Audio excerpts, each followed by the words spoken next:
Nós iremos meditar no Evangelho de Mateus, capítulo 13, os versos 36 ao 43. 36 ao 43.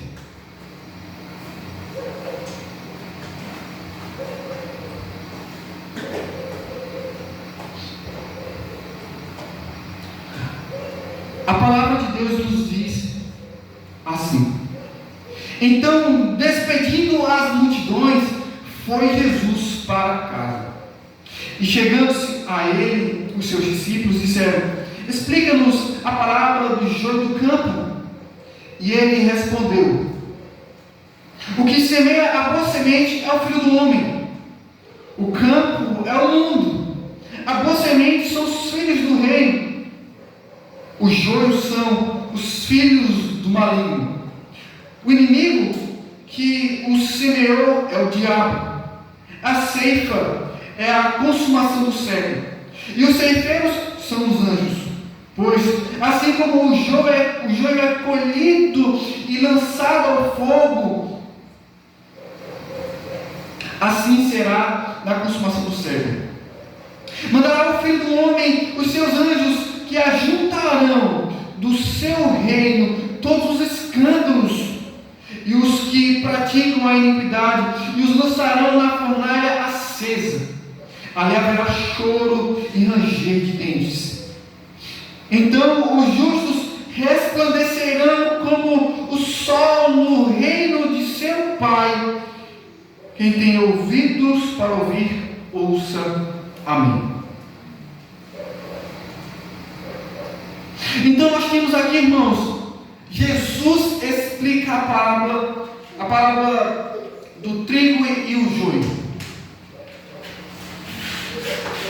A ênfase é dada a respeito do joio, porque o joio aqui é o escândalo da parábola de Jesus. O joio aqui é o escândalo da parábola. E se vocês não perceberam, isso foi o que chamou a atenção dos seus discípulos. E foi isso que eles pediram a Jesus para explicar. Então Jesus explica a parábola do trigo e do joio. Mas prefiro eu falar do trigo e joio do que simplesmente o joio, a parábola do joio. Porque a ênfase que nós devemos dar é a respeito da salvação, é da esperança no nome do Senhor Jesus Cristo. Nós vamos entender porque a ênfase dos discípulos em joio. Até porque a parábola em si, nos versos 24 ao 30, o Senhor Jesus não fala primeiramente no joio. Primeiramente ele fala que o homem saiu a semear no seu campo. Ele semeou boa semente. Então Jesus começa a sua parábola, a sua história. Ele começa dando ênfase no homem que saiu a semear boa semente.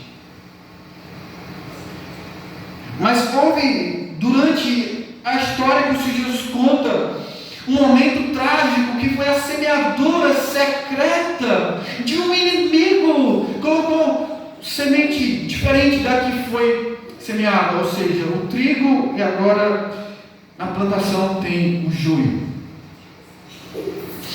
Se os irmãos perceberam na explicação, na leitura aqui, o Senhor Jesus não se dedica em explicar a respeito dos homens que dormiam, nem a respeito dos seus servos que estavam preocupados com a manifestação do joio em meio ao trigo. A plantação está diferenciada, a plantação não está como foi plantada, e agora os servos ficam perturbados e querem resolver, querem arrancar o joio no meio do trigo, e aí o Senhor diz: não, para que vocês não arranquem também junto o trigo. Nós vimos isso, nós vimos essas coisas. Mas agora, o Senhor Jesus, ao explicar, Ele dá muitos detalhes, mas muitos detalhes, não todos os detalhes. O Senhor Jesus dá muitos detalhes, assim como também Ele deu muitos detalhes a respeito da parábola do semeador. Dando a ênfase na parábola do semeador, a ênfase no recebimento da palavra do reino, do evangelho, das boas novas anunciadas pelo próprio Rei Jesus, da esperança do reino que Ele trouxe, que é um reino que se inicia, nós vimos isso, que se inicia, mas que não é consumado ainda, que tem início, mas não está finalizado. O Senhor Jesus trouxe um reino a esse mundo, e o reino é o reino dos céus, que ainda não está consumado. Nós, teologicamente, chamamos do já, ainda não. Iniciado, mas não consumado. Nós vimos nas parábolas, do grão de mostarda e do fermento. Eu juntei em um sermão único essas duas parábolas pela similaridade que há nelas, que há a respeito do tempo e do crescimento. Não dando ênfase necessariamente no processo, mas dando a ideia de início e fim. Tudo tem início e tudo tem fim. Eu estava uma vez com meu pai cavando a cisterna da casa de minha irmã, quando estava para dar início à construção. E meu pai marcou um pedaço de terreno grande, todo mundo passava e falava: isso vai ser o quê? Vai ser uma cisterna? Será? Está muito grande para uma cisterna. O que vocês pretendem fazer? Pai, não é uma cisterna. Tem espaço aqui, tem terreno, é a frente da casa, está tudo bem. E todo mundo que passava via eu e meu pai cavando aquela cisterna. E alguns passavam e diziam: vai demorar, vai demorar. Aí meu pai, meio rude e ao mesmo tempo cheio de brincadeiras, eu falava assim: vai demorar, mas eu vou terminar, porque eu não estou colocando terra, eu estou tirando. Então, tudo começa a ter fim. Meu pai respondia assim, as perguntas todas de muita gente, passava lá. E a série terminou, graças a Deus. Mas eu não lembro, não me recordo se eu participei de todo o processo, mas até o início e o término da cavação eu participei com meu pai. Mas, irmãos, assim como Jesus também iniciou o reino com a sua chegada, as suas ministrações após João Batista ter sido preso, o início do seu ministério, convocando as pessoas, as gentes, para se arrependerem dos seus pecados, dos seus ensinos, as manifestações milagrosas, os sinais que manifestavam a chegada do seu reino, as curas, todas elas como manifestação do poder do reino de Cristo, eram evidências de que algo novo aconteceu. Algo diferente estava acontecendo na história da humanidade, e o rei veio, e o Messias prometido chegou, e o seu reinado está sendo iniciado, e ele o proclama, e era isso que estava acontecendo. E o Senhor Jesus, nesse capítulo 13, um dos capítulos mais importantes a respeito do discernimento desse reino que ele trouxe, sendo aqui o ponto mais importante dos detalhes a respeito desse reino. Nós vimos parábolas após parábolas, apenas a do semeador. O Senhor Jesus explica, mostrando como as pessoas iriam receber esse reino. Alguns iriam rejeitar, e os tais teriam os seus corações endurecidos para não crerem. Nós vimos, o Senhor Jesus conta de 4 solos. Nós agora podemos perceber aspectos mais profundos e mais detalhados, não agora sobre como as pessoas iriam receber o seu reino, mas agora mostrando do início ao fim,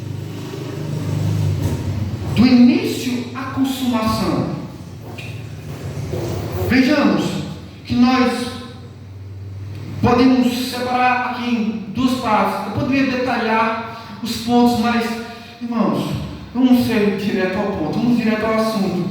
Então, do verso 36 ao 40, nós temos o Senhor Jesus explicando que o semeador é Ele mesmo, sim, o semeador é Jesus Cristo. Jesus, ao explicar a parábola do trigo e o joio, Ele se coloca em posição do semeador. Ele é o semeador. Ou seja, o início do seu reino tem início nele.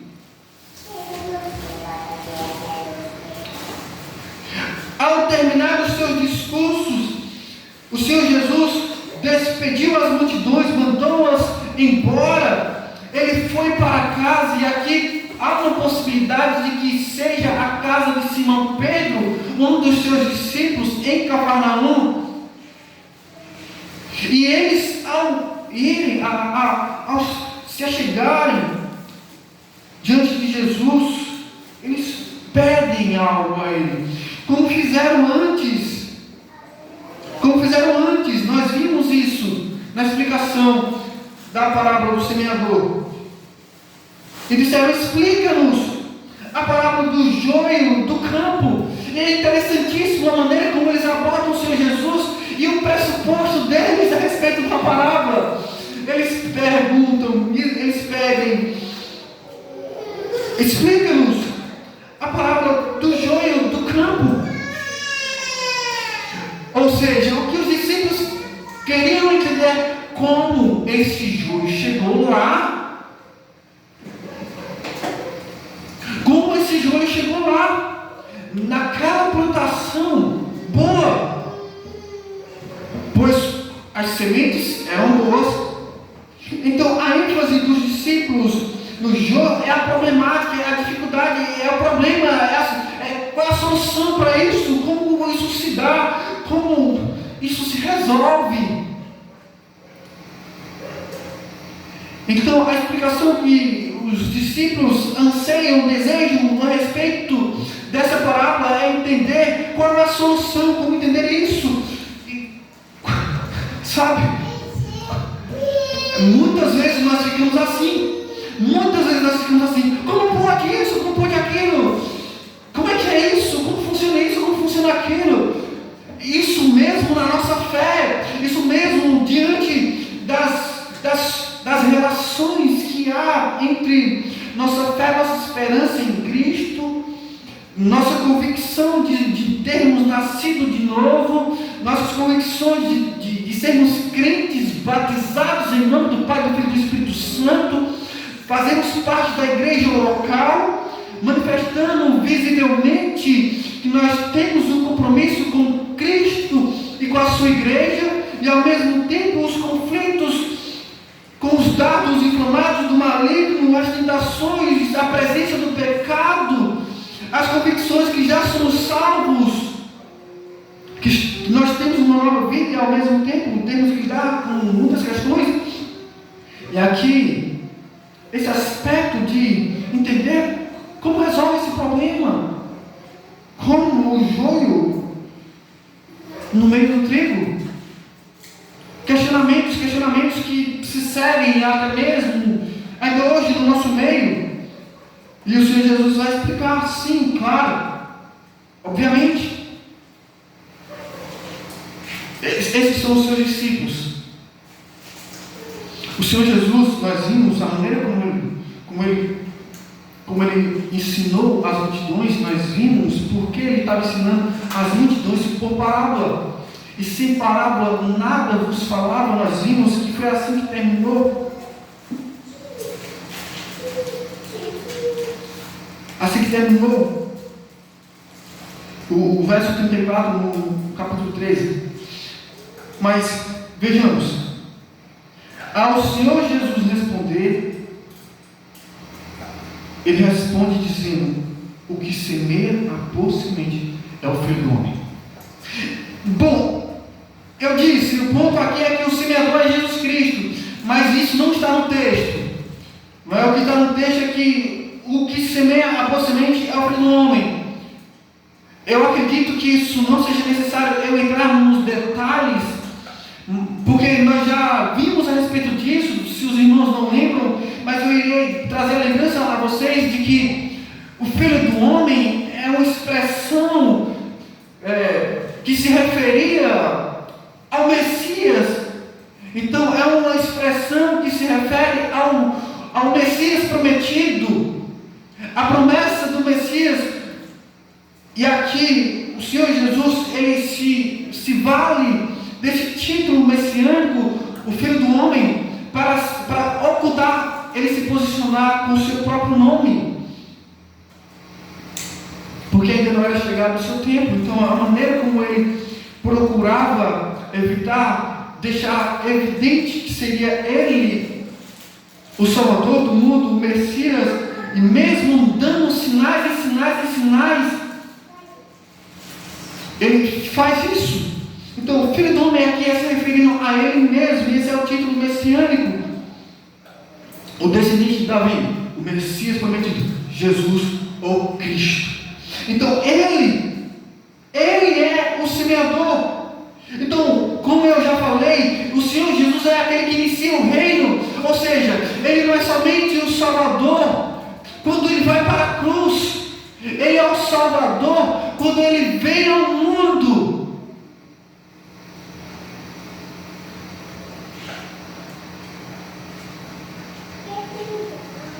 Quando ele veio ao mundo, ele veio como Salvador. A obra de salvação, ela é consumada lá na cruz. Mas o implantar do seu reino é iniciado com a sua chegada. Com a sua chegada. Então, o que semeia a boa semente é o Filho do Homem, ou seja, ele, a boa semente, o que seria a boa semente? Nós iríamos entender, mas ele diz: o campo é o mundo. Ou seja, o Senhor Jesus Cristo está desconstruindo da cabeça dos seus discípulos o que ele, por várias vezes, demonstrou: que o seu reino não é um reinado terreno, temporário para Israel.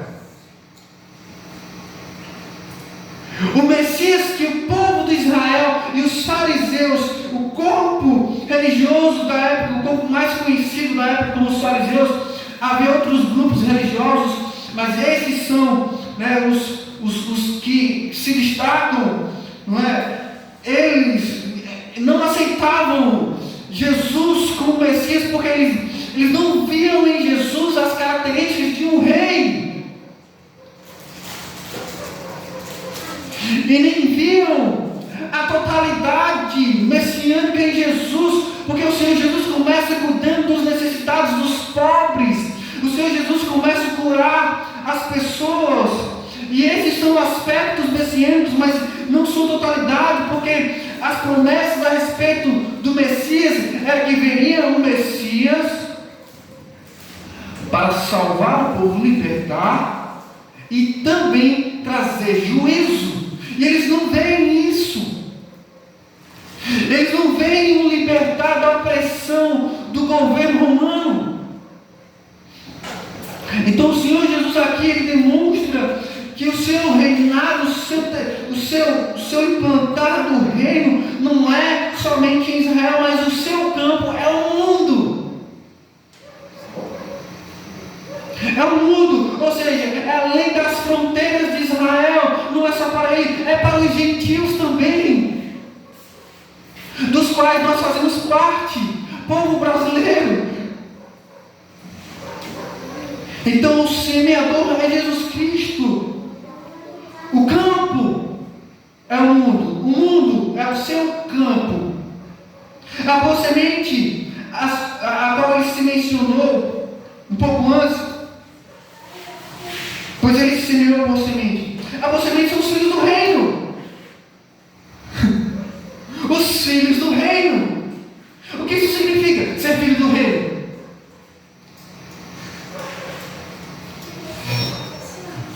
São os seus discípulos. Os seus discípulos são os filhos do reino.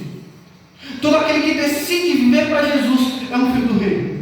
Todo aquele que entrega a vida a Jesus é um filho do reino. Todo aquele que nasce de novo é um filho do reino. Todos aqueles que recebem a mensagem do reino faz parte do seu reino e é um filho do reino. A boa semente são os cristãos, são os seus seguidores, são os seus discípulos. É isso.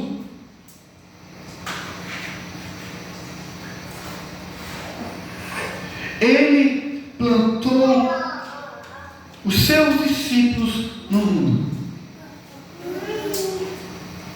Todo povo, língua, raça, nação.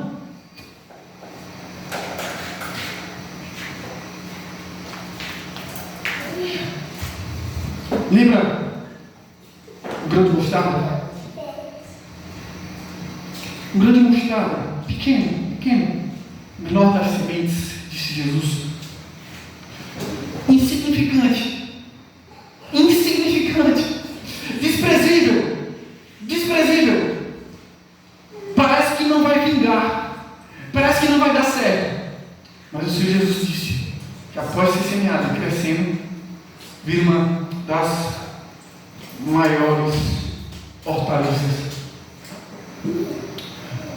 Ou seja, o reino do Senhor Jesus Cristo, ainda que iniciando, pudesse parecer que era insignificante. O Senhor Jesus quer deixar claro algo aqui, que o campo que ele semeou,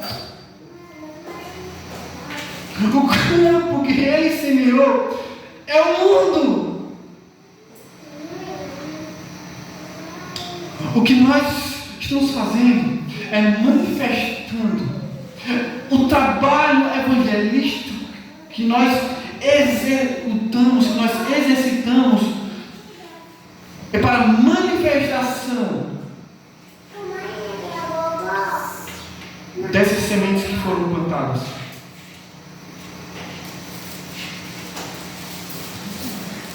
Há um momento em que haverá a manifestação de todos os filhos de Deus, todos os filhos do reino de Deus. Por isso a necessidade da evangelização. Nós sabemos que já há os eleitos de Deus, os escolhidos do Senhor, mas é necessário que haja a manifestação dos filhos do reino. Por isso a evangelização. Ele nos usa para a manifestação dos filhos do reino, dos quais nós fazemos parte. Assim cremos. Então, ele continua dizendo: os joios são os filhos do maligno.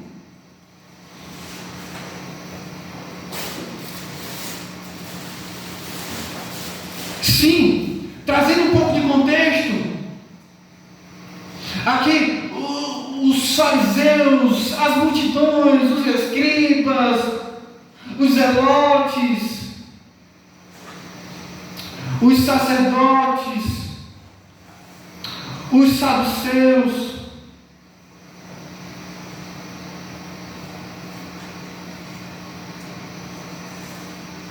os grupos dos inimigos do reino, os grupos dos inimigos do rei, os quais iriam se opor.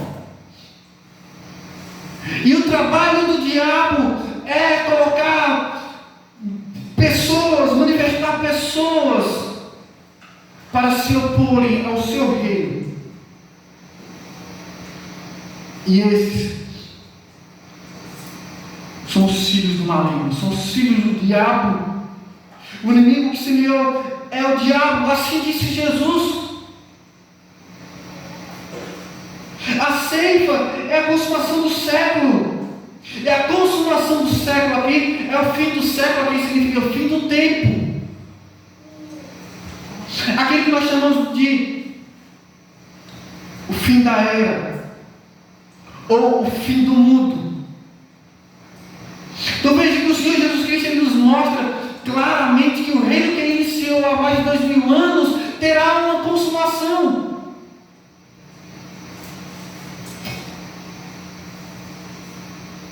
E ela se consumará quando tudo estiver levedado. Você lembra a parábola anterior? A parábola do fermento?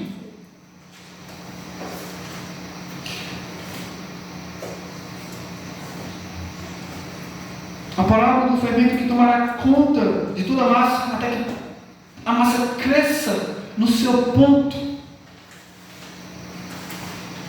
A parábola do grão de mostarda, até que o pequeno grão de mostarda se torne a maior das hortaliças e finalize o seu crescimento. Da mesma forma, o reino que o Senhor Jesus iniciou terá seu fim quando tiver o ajuntamento de todos os eleitos de Deus, os quais Ele veio salvar. Não é assim que diz as Escrituras? Ele veio salvar o seu povo. Ele veio para salvar o seu povo.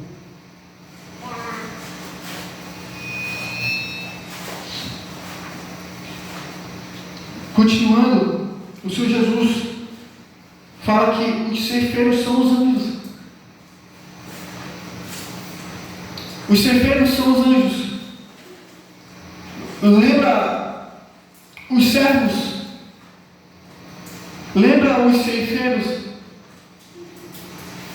Os anjos, tanto os administradores, quanto os que teriam ou que terão a função da colheita, do ajuntamento do povo de Deus e também do limpar a eira do Senhor, o terreno do Senhor.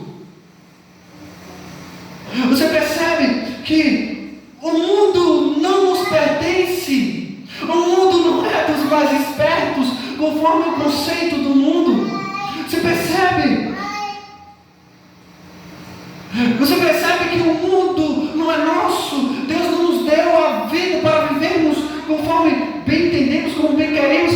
Pelo contrário, o mundo não pertence, a nossa vida pertence a Ele também. O mundo pertence a Ele. E o mundo é o terreno pelo qual Ele está trabalhando para salvar. Para salvar. Os filhos do reino são os salvos. As sementes são os salvos aqui. Não é como na parábola do semeador, que a semente é a palavra do reino. Aqui a semente já não é mais a palavra do reino. Aqui a semente são os que receberam a palavra do reino, aceitaram, receberam de bom grado, creram.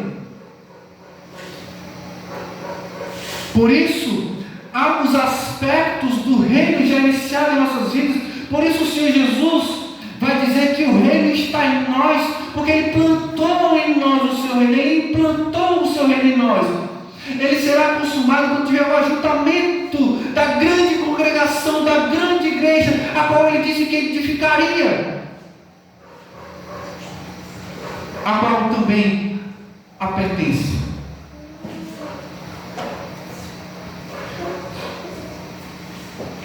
Então, os ceifeiros são os anjos são os quais irão executar a ordem do grande rei. Então, o semeador é Jesus Cristo.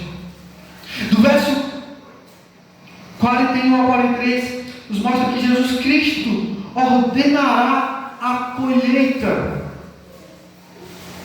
Então, Ele não é somente o que planta, Ele não é somente o dono do terreno, mas também a Ele pertencem os anjos. E aqui o Senhor Jesus Cristo já mostra a sua autoridade divina, mesmo que meio oculto, porque Ele fala mais uma vez, verso 41, mandará o Filho do Homem, os seus anjos. Os anjos pertencem ao Filho do Homem, os anjos pertencem a Jesus Cristo, são submissos a Ele e a Ele obedecem, e dele recebem ordens e as executa. Então Ele ordenará a colheita aos seus anjos, que ajuntarão, diz o texto, ajuntarão do seu reino todos os escândalos, todos, e os que praticam a iniquidade. Calma aí. Ajuntarão o quê? Perdão. Ajuntarão o quê? Todos os escândalos. Escândalos aqui significa ciladas. Ou seja, todos os meios pelos quais as pessoas procuram fazer o povo de Deus tropeçar.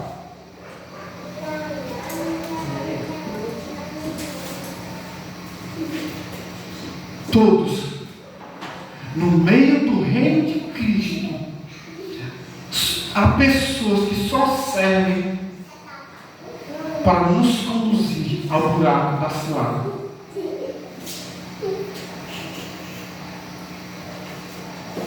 No meio do reino de Cristo, há aqueles que são causadores de escândalo para enfraquecer o reino de Cristo. Mas será removido todo escândalo, será removido todos os que praticam a iniquidade. E aqui é o ponto em que se refere aos escândalos, os que praticam a impiedade. E que impiedade é essa? Em levar os filhos do reino a tropeçarem, a caírem em ciladas.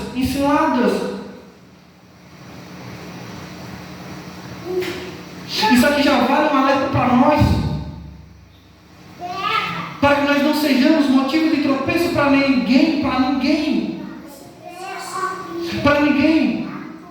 desde os mais maduros na fé, desde os que estão iniciando na fé.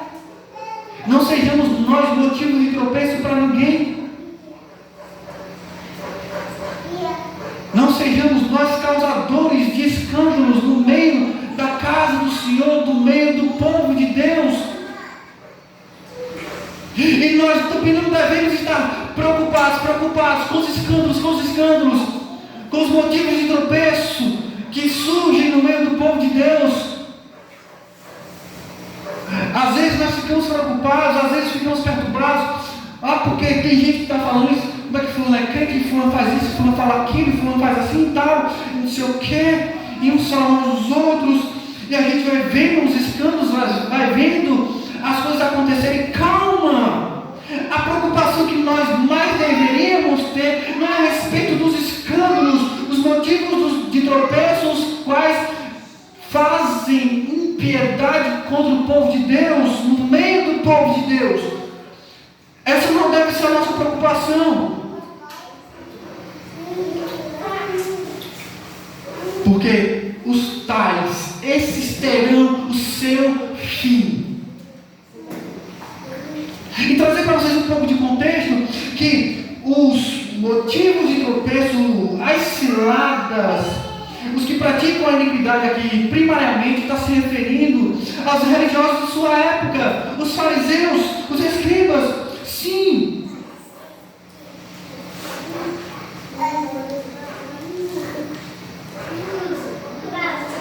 O Senhor Jesus, em Mateus 23, o Senhor Jesus vai fazer várias censuras contra os fariseus, chamando eles de cegos.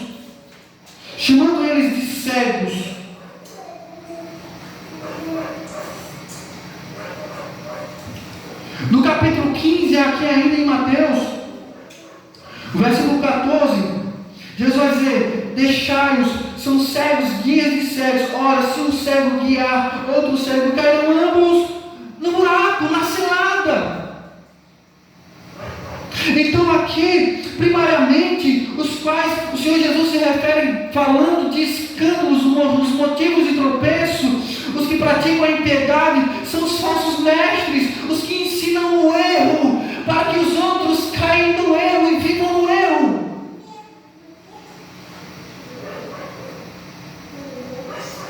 Então, tanto os que ensinam errado pagarão pelo mau ensino, como também os seus seguidores, porque eles não simplesmente estão sendo enganados, estão se deixando levar. É o que eles querem. Eles não querem a verdade, querem o engano, querem o erro e cairão na cilada. E cairão nas armadilhas. Os falsos mestres, dos hipócritas,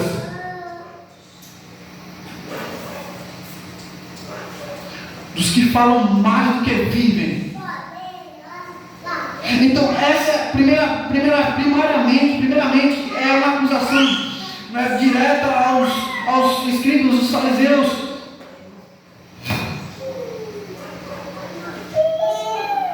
Mas interessante não como isso aqui se encaixa com os dias em que nós vivemos, em que são levantados pastores, líderes, prometendo cura, prometendo dinheiro, prometendo isso e aquilo. É diferente dos nossos dias. Líderes cegos guiando as pessoas em suas cegueiras, para ambos caírem no buraco. E tem sido essa uma das nossas maiores dificuldades. É alertar, ensinar, despertar essas pessoas que estão como que dormindo no sono, se deixando levarem pelas fábulas, como que coceiras nos seus ouvidos, dando a eles o que eles desejam, o que eles querem. Bom, irmãos, o que vocês querem? Eu estou aqui para oferecer. O púlpito não é um balcão de supermercado. E que nós falamos: vem cá que eu te dou o que você está precisando. Vem cá que eu te dou o que você está precisando. Está precisando de emprego? Vem cá, vamos fazer o culto da bênção do emprego. Está precisando de dinheiro? Vamos fazer aqui o culto da bênção do dinheiro.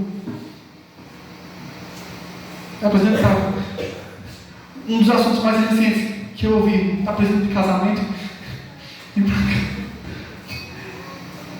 Estou ouvindo, gente, mas isso é muito sério. Isso é muito sério. Cegos, guia de cegos, e uns caíram juntos no buraco.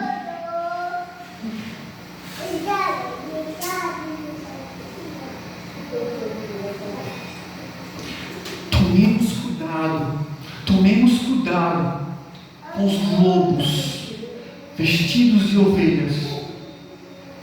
Tomemos cuidado com os que não ensinam a verdade de Deus, a verdade de Cristo.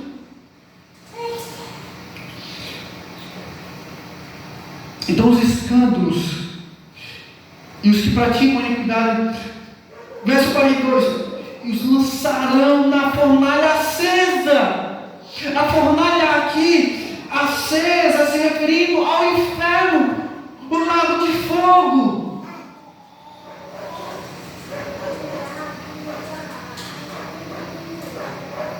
Receberão castigo e castigo eterno. Ali haverá choro e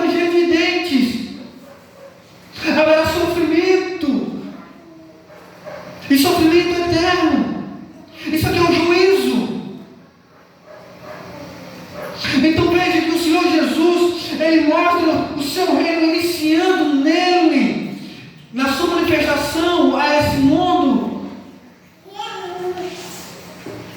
para que víssemos a sua glória como do unigênito do Pai, mas nós temos também aqui o aspecto em que ele dá início e que também terá fim. E não terá um fim somente com uma consumação do ajuntamento do povo dele, que ele está salvando, mas também juízo, castigo, de forma merecida. Ele diz no versículo 43: então os justos resplandecerão como o sol no reino de seu Pai. Justos aqui são os que receberam o reino, esses são os filhos do reino, esses são os cristãos. E eles recebem esse título de justo, não porque são melhores do que os outros. Irmãos, parem para pensar, tirem isso de sua cabeça. Não vai para o céu quem merece, não vai para o céu quem é bonzinho, não vai para o céu quem faz mais coisas boas.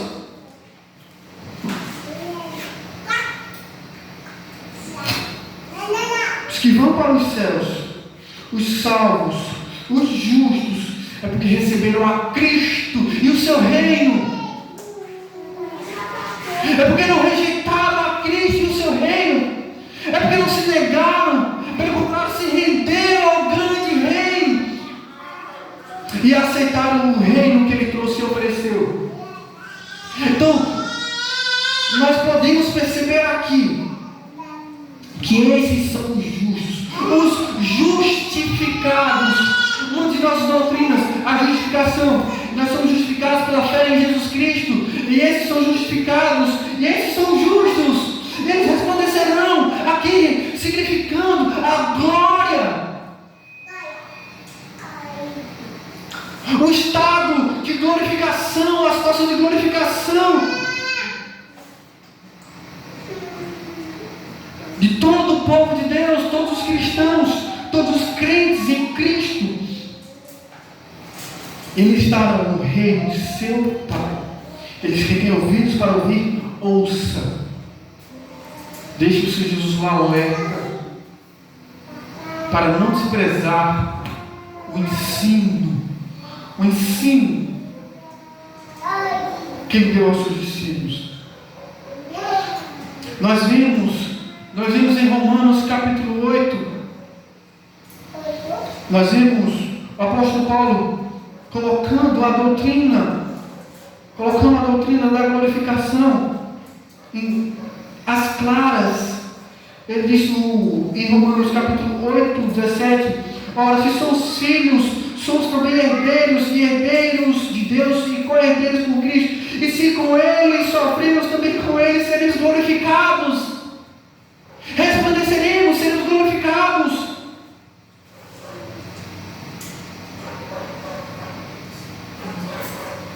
Verso 29 ainda.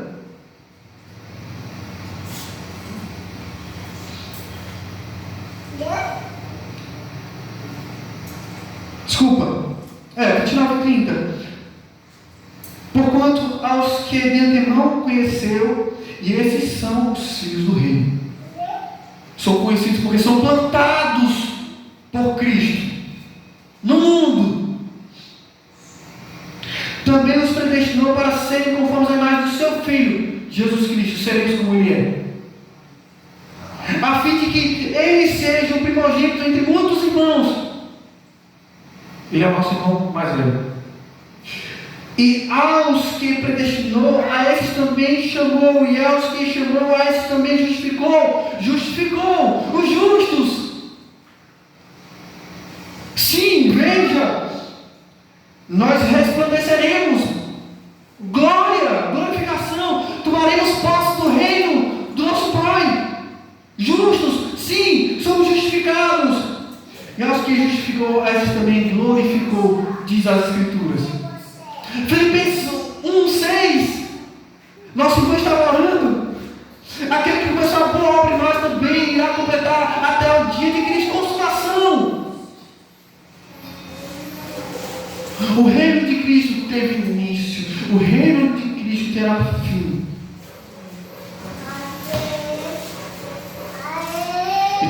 fim, com a consumação da salvação,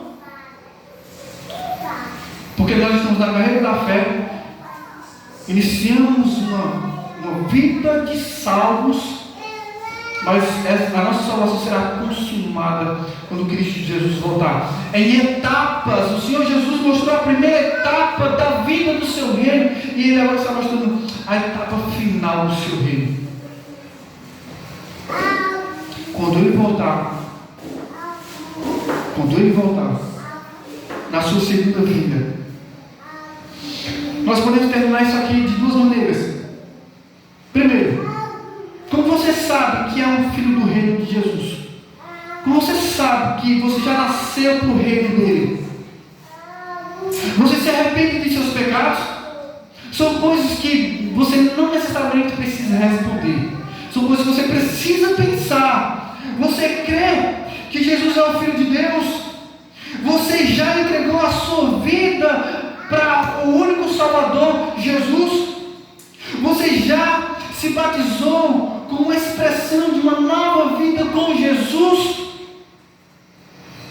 Você faz parte de uma comunidade ou um grupo de crentes debaixo de uma liderança? Você faz parte? Não diga, eu sou crente. Não diga, eu sou de Jesus, mas ainda não me batizei. Não diga, eu sou de Jesus, mas ainda não faço parte de uma comunidade onde há uma liderança para cuidar de mim. Não tem os filhos do reino fora da congregação dos justos, do ajuntamento dos justos. Pois o Salmo 23 é terminado dizendo assim, que não... Desculpa, o Salmo 23 não, o Salmo 1.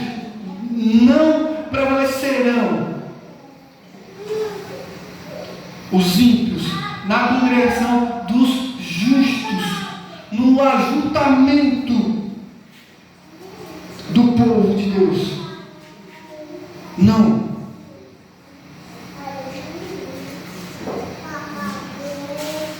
É necessário se render a Jesus, é necessário se entregar a Jesus, é necessário viver para Jesus. É necessário uma vida rendida, não pela frente ou atrás. Não, sei lá, me batizar. Não. Aguentar aquele cara chato, aquele pastor da barba falhada, cara feio. Irmãos, os filhos do reino estão no reino, abraçam o reino como Cristo trouxe o reino. Ele disse que ele iria construir, ele falou que ele seria o construtor de sua própria igreja. Ele está juntando o seu povo. O seu povo congrega, o seu povo se ajuda, o seu povo está debaixo de uma liderança. O seu povo vive para Ele. Aquele que nele crê e for batizado será salvo. O Senhor Jesus disse. Segunda coisa que nós podemos perceber aqui, que Jesus tem a autoridade do grande julgamento. O Senhor Jesus, ele não é somente o grande rei que implantou o seu reino para salvar o seu povo, mas ele também será o juiz. E o julgamento está em suas mãos. E ele estará no seu trono. Irmãos,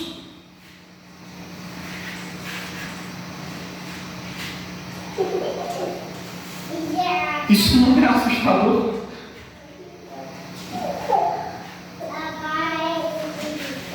Estaremos diante de Cristo e teremos que prestar conta?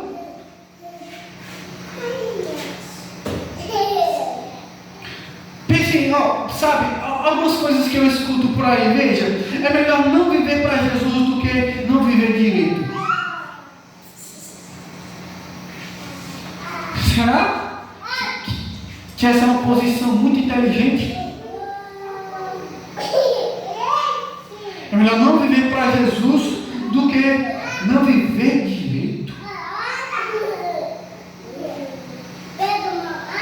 Sério, quer me convencer de que é melhor estar longe de Cristo do que não viver para Ele de forma regradinha, tudo certinho, sem ter que falhar? Estamos debaixo da lei. Cristo é o cumprimento da lei para nós, que estamos em Cristo Jesus. É melhor não se batizar do que se batizar e não viver direito.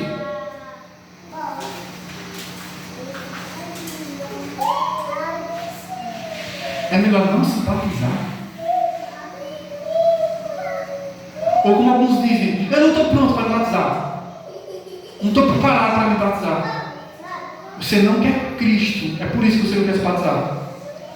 É porque você rejeita Cristo, é por isso que você não quer se batizar. É porque você não quer fazer parte do seu reino, é por isso que você não quer se batizar. Se batizar para o cristão não é uma opção. Se batizar para um crente não é uma opção. Alguém que quer Jesus, se batizar não é uma opção. Bom, eu sou crente, eu só ainda não quero me batizar. Esse não foi o reino que Jesus Cristo trouxe. Ele não trouxe essa opção para você. Não trouxe essa opção para você. Não é assim que as coisas funcionam. Não é do nosso jeito que o seu reino é alcançado. Por isso que os fariseus pereceram. Por isso que muitas daquelas multidões pereceram, porque não abraçaram o reino como o rei trouxe. E muitos hoje irão perecer. Muitos dos nossos dias irão perecer. Não porque não tiveram a oportunidade de abraçar o reino, mas rejeitaram por não crerem no reino como ele trouxe. É melhor estar fora da igreja do que ficar na igreja e fazer coisa errada. Será que é mesmo? É melhor estar fora da igreja? Sabe qual é o maior problema? É que nós nos comparamos uns com os outros. Mas parece que eu estou melhor do que fulano que está na igreja. Fulano que está na igreja faz coisas desse jeito. Eu não sou da igreja nem faço isso. Irmãos, será que é isso mesmo? Será que é por essa via?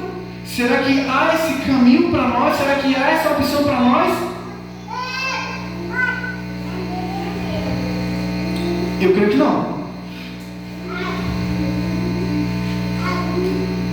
Eu quero que vocês saibam de uma coisa. Que tanto os de fora da igreja, quanto os de dentro, prestarão contas diante do juiz, que é Jesus. Nós vimos, ele limpará o seu terreno. Ele ordenará que os seus anjos peguem todo o joio e lancem na fornalha. Então o Senhor Jesus, que é o grande juiz, ele fará pagar.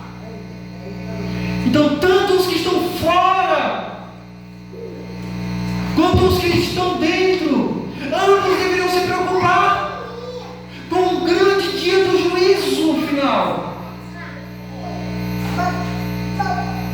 Eu quero dizer para vocês que é melhor sim entregar a vida para Jesus. É melhor sim se batizar. É melhor sim estar na igreja.